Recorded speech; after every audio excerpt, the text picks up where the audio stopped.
ताज्या घडामोडींसाठी स्वानंद न्यूजला सबस्क्राइब करा आणि बेल आयकॉनवर क्लिक करा। पुण्यातील राजगुरुनगरमध्ये 2 अल्पवयीन मुलींवर बलात्कार करून हत्या करण्यात आली। यातील आरोपींना फाशीची शिक्षा देण्यात यावी या मागणीसाठी उल्हासनगरमध्ये गोसावी समाजाच्या वतीने मोर्चा काढण्यात आला। कॅम्प 3 पासून तहसील कार्यालयापर्यंत हा मोर्चा काढण्यात आला। उल्हासनगरातील गोसावी समाजाने मोठ्या संख्येने एकत्र येऊन तहसील कार्यालयावर पायी मोर्चा काढला। तहसीलदार यांना निवेदन देऊन आरोपीला फाशीची शिक्षा देण्याची मागणी निवेदनात करण्यात आली आहे। निखिल चव्हाण, स्वानंद मीडिया, उल्हासनगर। आज आम्ही आक्रोश मोर्चाचे नियोजन केलेलं आहे। गणेशनगर 3 नंबर ओटीमधून आज आम्ही तहसीलदार साहेबांना निवेदन देण्यासाठी इथपर्यंत पोहोचलेलो आहे।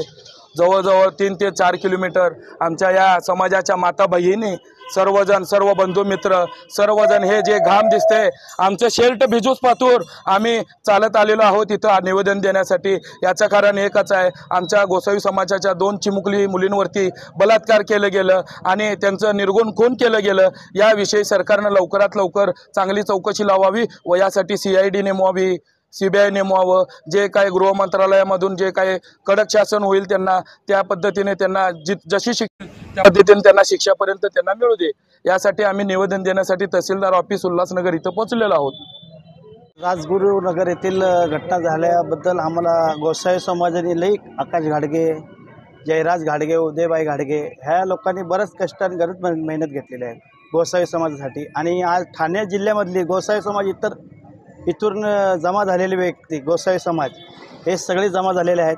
आणि उद्या राहिलेले 3/1/2025 रोजी कोणता पुणे शिरवली उद्या सगळे गोसावी समाज जोगी जमात हे सगळ्यांनी प्रॉपर लाखोची संख्येने राहणार आहेत। आणि त्यासाठी गोसावी जोगी जमात जास्तीत जास्त उपस्थित राहावा आंदोलनासाठी।